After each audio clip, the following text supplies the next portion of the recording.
Anisan'ny resahana matetika hafa foana izany hoe kôlesterôla izany. Ambony be ny tahan'ny kôlesterôla ary tena miteraka voka-dratsy ho an'ny vatana io.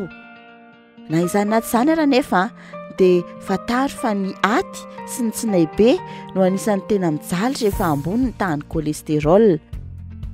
Anisan'ny hoentin'ny rà izy io dia rehefa tena betsaka dia lasa madity loatra ny rànao.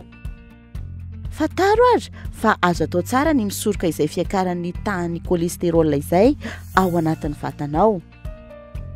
Raha ohatra aloha ka mbola tsy tratran'izay ianao dia ny tsara indrindra ezahana dia ny voalohany misakafo ara-pahasalamana, lanjalanjaina ny menaka, ahena ihany koa ny dibera vita avy amin'ny biby.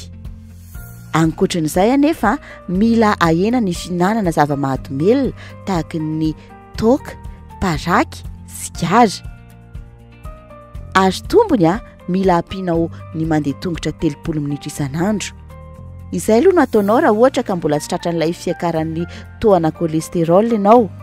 Raha efa tafiditra lalina kosa nefa ianao dia ajanona tanteraka ny fihinanana ireny zavatra be menaka ireny, tahaka ny hena matavy izany, tahaka ireny charcuterie ireny izany, ankoatr'izay ihany koa ny karazana kinendinendy rehetra, ajanona izany.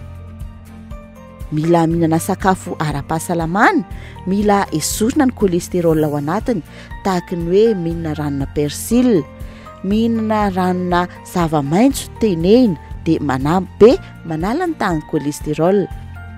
Tandremo fa mahafaty ny fiakaran'ny tahan'ny kôlesterôla ao anatin'ny vatana.